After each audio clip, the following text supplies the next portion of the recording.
नमस्कार दोस्तों, credit card के लिए मैंने बहुत सारी वीडियोस अपने चैनल पे बनाई है और मैंने आपको हमेशा ये बताया कि क्रेडिट कार्ड बहुत अच्छी चीज़ है अगर आप टाइम पे पेमेंट करते हैं। क्योंकि अगर आप टाइम पे पेमेंट नहीं करते तो फिर उस पर इंटरेस्ट लगता है।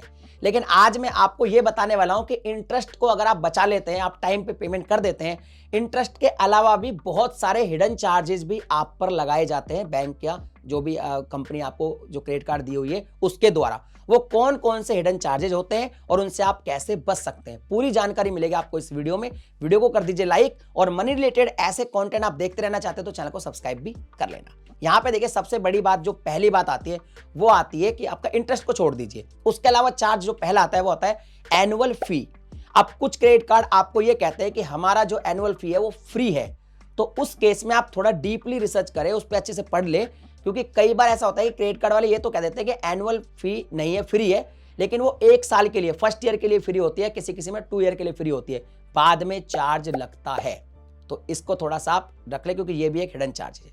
दूसरा, अगर आप कैश विड्रॉल करते हैं किसी भी एटीएम वगैरह से तो वहां पे कैश एडवांस विड्रॉल फी आपसे ली जाती है। इंटरेस्ट तो लिया जाता है, वो तो एक अलग चीज है, लेकिन कुछ फीस भी आपसे ली जाएगी। तो उससे बचने के लिए आप कैश विड्रॉल ही ना करें। इसके अलावा जब आप कोई भी क्रेडिट कार्ड यूज करते हैं तो जो स्पेंड आप करते हैं उस पर कई बार आपको रिवॉर्ड मिलते हैं। और बहुत सारे क्रेडिट कार्ड की पॉलिसीज में क्या होता है कि जब आप रिवॉर्ड को रिडीम करते हैं वहां पे भी रिडीम्शन फीस आपसे ली जाती है। तो उसको भी आप थोड़ा ढंग से पढ़े कि जो क्रेडिट कार्ड आप यूज कर रहे हैं क्रेडिट कार्ड, उस पे जो भी आपको रिवॉर्ड मिले, जब उनको आप रिडीम करोगे तो उस पर कोई फीस तो आपसे नहीं ली जाएगी, वरना वो भी हिडन चार्ज आप पे लगेगा। इसके अलावा जब भी आप बिल पे करते हो तो अगर आप एक कार्ड से, अगर मल्टीपल कार्ड है, दूसरे कार्ड का बिल पे करते हो वहां भी आपसे चार्ज लिया जाएगा, तो वो भी आप ना करें। दूसरा, आप बैंक में जाके कैश डिपॉजिट करा के बिल पेमेंट करते हो तो भी कैश प्रोसेसिंग फीस ली जाती है, तो उससे भी आप बचें। बल्कि बिल पेमेंट आप क्रेड से करें, क्रेड बेस्ट ऐप है, उसका लिंक मैं आपको डिस्क्रिप्शन में दे रहा हूं, जाके अपना अकाउंट क्रिएट करें, आपको कुछ ना कुछ बेनिफिट होगा। उससे तुरंत की तुरंत जो है बिल पे हो जाता है, ऑनलाइन घर बैठे इजीली इंस्टेंट अपडेट हो जाता है और आपको कैशबैक भी देखने को मिल जाता है। इसके अलावा जब भी आप पेमेंट को ड्यू डेट पे नहीं भरते हैं तो इंटरेस्ट तो आपको लगेगा ही लगेगा, इसके अलावा लेट पेमेंट फीस भी लगती है। इससे बचने के लिए भाई आप टाइम पे पेमेंट कर दे। इसके अलावा अगर आप फॉरेन जाके यूज करते हैं क्रेडिट कार्ड को तो वहां पे आपको चार्ज लगते हैं फॉरेन में यूज करने के। अभी मैं सिंगापुर गया था तो मैंने वहां पे यूज किया था तो मुझे भी करीब 338 रुपए का चार्ज लग गया, तो वो भी एक चार्ज लगता है। ठीक है। इसके अलावा जब आप बहुत सारे ऐसे कार्ड होते हैं जिनसे आप फ्यूल भरवाते हैं तो वहां भी आपको जो है चार्ज लग जाता है, और कुछ केसेज में वो वेव ऑफ भी हो जाता है, लेकिन उसकी भी कुछ लिमिट होती है। और कुछ कार्ड में नहीं होता, कुछ में हो जाता है, लेकिन उसकी एक लिमिट होती है। तो उसके बारे में थोड़ा सा डीपली रिसर्च करें कि जो कार्ड आप यूज कर रहे हैं उससे अगर आप फ्यूल भरवाएंगे तो आपको कितना एक्स्ट्रा चार्ज लगेगा। इसके अलावा अगर आप रेलवे की टिकट बुक करते हैं वहां भी आप पर कुछ चार्ज लगाया जाता है। अगर आप रेलवे की टिकट जब भी आप बुक करेंगे क्रेडिट कार्ड से तो आपको कुछ ना कुछ चार्ज वहां पे देखने को मिलेगा। तो उस पर भी आप पहले ही देख लें कि जब भी हम क्रेडिट कार्ड को यूज कर रहे हैं, हमारे क्रेडिट कार्ड पे जब भी हम रेलवे की टिकट बुक करते हैं तो उस पर कोई चार्ज लगेगा या फिर नहीं लगेगा। इसके अलावा कोई भी प्रोडक्ट अगर आप ईएमआई पे लेते हैं और क्रेडिट कार्ड यूज करते हैं तो ईएमआई प्रोसेसिंग फीस भी आप पर लगाई जाती है।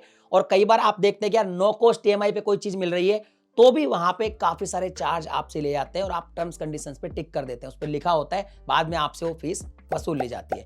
इसके अलावा अगर आपका कार्ड खो जाता है और आप नया इशू करवाते हैं तो वहां भी आपसे कुछ चार्ज लिए जाते हैं। इसके अलावा अगर मान लीजिए आप चेक के द्वारा कोई अगर पेमेंट कर रहे हैं, बिल पेमेंट कर रहे हैं तो बाउंस हो जाता है, उस केस में आपकी फी ली जाएगी। इसके अलावा कोई आउट स्टेशन का कोई चेक होगा, वहां भी कुछ कुछ सिनेरियो में आपसे कुछ फीस ली जा सकती है। अगर आप मिनिमम जो ड्यू अमाउंट है उसको पे करते हैं तो भी आप पे काफी चार्ज लग जाते हैं, इंटरेस्ट तो लगेगा ही लगेगा। तो आप हमेशा फुल पेमेंट करें।